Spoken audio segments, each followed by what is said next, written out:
Hey, Gravely fifth graders, it's Mrs. Browngold here. I'm going to give you a crash course in geology today. Geology is one of my favorite subjects to teach in science because there's just so many cool things to talk about. I hope you pay attention because this week on the choice board, I'm going to give you a very fun challenge. So I hope that by listening to this crash course, you are going to be ready for the challenge. All right, I'm going to start by sharing my screen. There we go.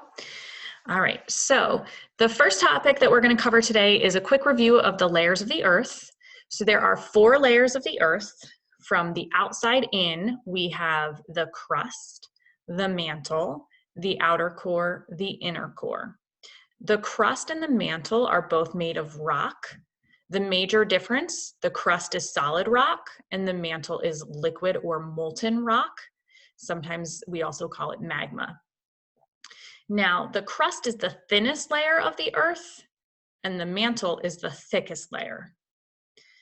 The crust is the part that we are on right now. It's the surface. It's the part that we're walking on. Okay, nobody has ever gotten into these other layers of the Earth.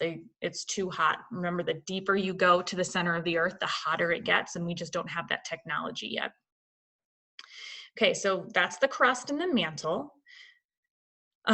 Let's talk about the core. So the core is really one part that we split into 2. So we've got the outer core and the inner core. The outer core is made of liquid or molten metal, iron and nickel. And the inner core is made of solid iron and nickel, or solid metal. And the reason that we're at the center of the Earth, so it's the hottest, but it's the most dense or the heaviest, is because it has the weight of the whole world pushing down on top of it. And so therefore it's got this one kind of ball shape pushed together at the center of the Earth. Now, some other important details about the layers of the Earth, if I were to compare it to like an egg, for example, the shell of the egg would be the crust. The white of the egg, which is the thickest part of the egg, would be the mantle, and the egg yolk or the egg yellow part would be like the core. Okay, it's always good to have some sort of mental comparison. All right, I'm going to pause here for a second, and now I'm going to pull up this map. All right, so now hopefully you can see a map of the tectonic plates. Okay, so when we're talking about the crust, we know that the crust is split into a bunch of different tectonic plates. Think of them like jigsaw puzzle pieces that you put together to get the whole crust. Now, the thing to know about the plates is that most of them are either containing a whole continent, like here's the North American plate, or a whole ocean, like down here is the Pacific plate. All right, now here's a little bit about what we know about tectonic plates. You'll remember we talked about Alfred Wegener. He was a German scientist who in the year 1912 presented his theory of continental drift, because he basically looked at a map very similar to what we're looking at, and he said, wow, it looks to me like some of the puzzle pieces really actually could have gone closer together. So he really focused on South America and Africa. And he said, oh gosh, they really look like if I put this kind of tip of South America, it would fit right into this spot here on Africa. And he had some other evidence too. He had climate evidence. He had some fossil evidence to support him. And so he was the one who proposed that the tectonic plates were actually moving, and he gave the name Pangea to this supercontinent because he said at one point he believed that all of the plates were pushed together and all the continents would have looked as one big supercontinent.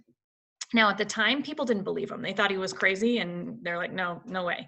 But now, today, we know, yeah, you're right, Alfred Wegener, you had the information, you just didn't necessarily have a way of explaining how they moved. So we know more about that today. All right, I'm going to stop sharing here for one moment so that we can talk a little bit about how they move. So we know that the mantle is that molten or liquid rock layer. And so think of it like a conveyor belt where the rock is always moving. And as it's moving, it's taking the tectonic plates with it. So we reviewed in class 3 different ways that the tectonic plates can move. So I'm going to use my hands to model some tectonic plates. All right, so we can move tectonic plates toward each other like this, and when they come together, we call that a convergent boundary, coming together. And if you kind of look, they form almost like a mountain. So for example, the Himalaya mountains, that would be an example where the plates are moving together, forming a convergent boundary. Okay, so that's our first type of boundary. Our second type of boundary is a divergent boundary. So that's here are my plate hands, and I'm actually going to separate them away from each other. So they are dividing or diverging away from each other. The best example of this is in the middle of the Atlantic Ocean at the mid-ocean ridge, where you actually have the seafloor spreading apart, and where you now have this gap between my plate hands, you would have magma coming up and hardening and forming new seafloor. So we've got a convergent boundary where the plates come together. We have a divergent boundary where the plates separate or divide. And then our third and final type of boundary is called a transform boundary. Sometimes it's also called a sliding boundary or a slip strike boundary. So that's the one where your hands go side by side and they're going to kind of rub up against each other. The best example of this is the San Andreas Fault in California. And basically what is happening is that the plates slide beside each other and then they get locked. And so for hundreds of years, they're kind of building up pressure, and then eventually that pressure snaps. And when that pressure snaps, then that's when we get a major earthquake. Now there are earthquakes happening all around the world all the time, thousands of earthquakes, but we really only feel major earthquakes. And so if you live in an area near a plate boundary, that's where you're going to feel a lot more earthquake activity than, for example, where we are here in Virginia. We're not near a plate boundary, so it's not a common occurrence. All right, now we're going to start talking about the 3 types of rocks. So let me see here one moment. I'm going to see if this works here.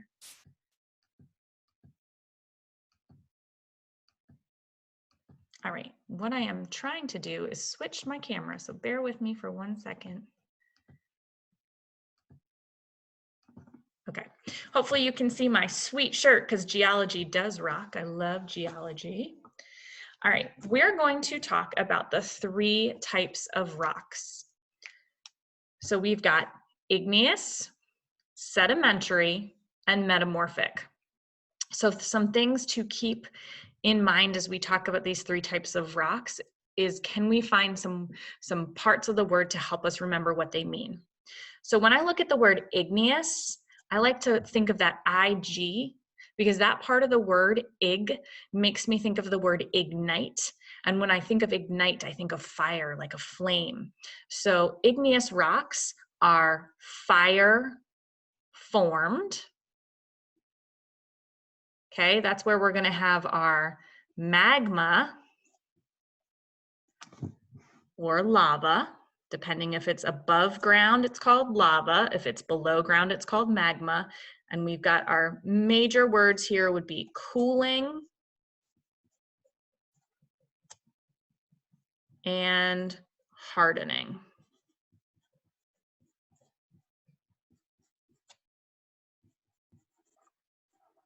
Okay, so igneous rocks, you can have 2 types.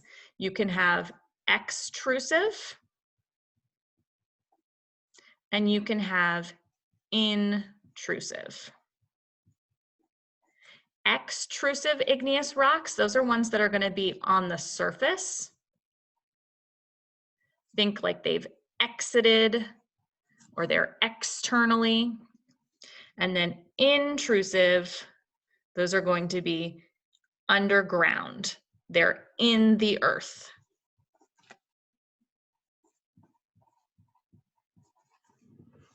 And then just a few examples, because I think it's always important to kind of have some examples of igneous rocks, and you guys seem to always remember. We could have obsidian, so that's a shiny kind of glassy black rock. Granite is another example of an igneous rock. and pumice is another example. All right. Then we've got sedimentary rock.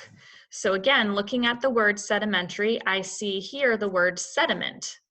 So sediment is little tiny pieces of pebbles and shells that are kind of pushed together. And so what is happening is over time, they are building up into and getting cemented or glued together. And then they are compacted. Compacted means pushed down. So this is where we're going to have like layers start to form of our rock. Okay, so we're going to see in sedimentary rock, we often see layers. Think like the Grand Canyon. Okay, the Grand Canyon is a great example of sedimentary rock. This is also where we're going to find, we may find fossils. We're not going to find fossils in igneous rock because remember, they're fire formed, so it gets so hot it would actually melt any fossils. And then some examples of sedimentary rock could be sandstone, that's a very common one. Coal, that's another example of a sedimentary rock. All right, and now let's focus on metamorphic. So if we look at the word metamorphic, I see the base word there is morph. Morph means change. So metamorphic rocks, I think of them like as rocks going through a rock makeover. So they're starting out as one thing and turning into something else. And that happens due to extreme heat and pressure.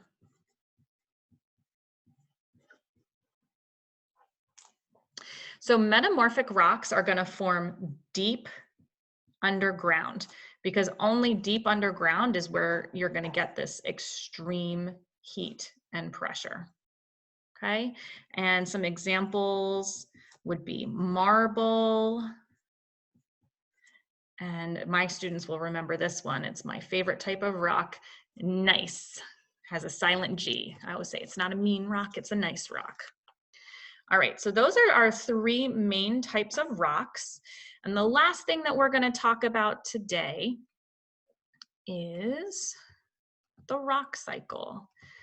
So give me 1 second here to bring up my screen again.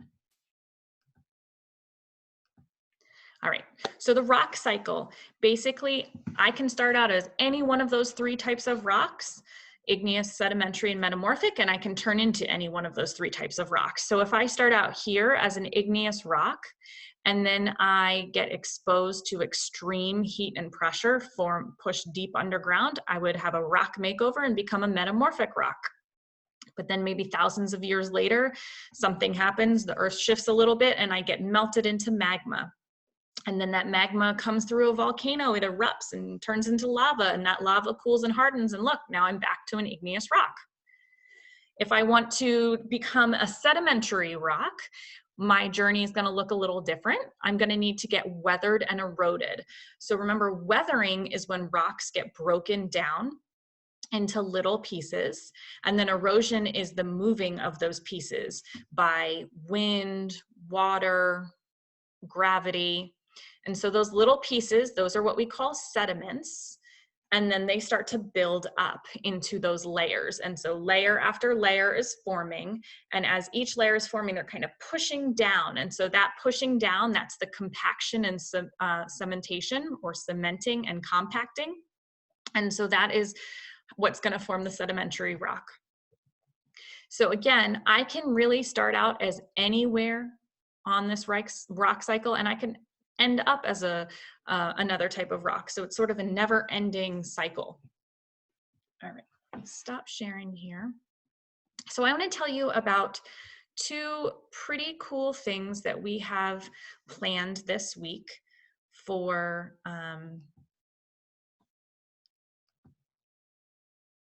let's see if I can pin here. So there we go. All right, so two cool things that we have planned this week on the choice board. I actually think they're all cool, but these are my two activities that I'm most excited about. So the first one, I have created a digital escape room. So what you're going to do is you're going to need to solve about 5 to 6 puzzles to figure out different riddles and things like that. And then you're going to, by solving these puzzles, you're going to kind of follow a story, and you're going to see if you can escape from Dr. Obsidian. So that's really fun. I hope you guys have as much fun doing the escape room as I have had creating it. I can't wait to see how you all do with that. And then the second thing that we're going to do is you guys are going to be a rock. And you're probably like, what? We're going to be a rock? What's exciting about that? Well, you're going to kind of tell us what would your life be like, and kind of journey through that rock cycle, and tell us, how did you feel as you went through these different parts of your life cycle? I think that could be really fun. Some of you could do some really awesome creative things. Think about, you could draw cartoons to show us. You could do it in Wixie. You could write, if you love writing, you could write a story. So we're looking forward to seeing those things. My suggestion, if you need some help during the escape room, because some of the puzzles are tricky, I didn't go easy on you, you can email me. I will give you up to 3 hints, okay? Or you could rewatch my video, because I'm pretty sure that every answer you need, I just went through. So I hope you have a great week, and I'll see you next week. Bye.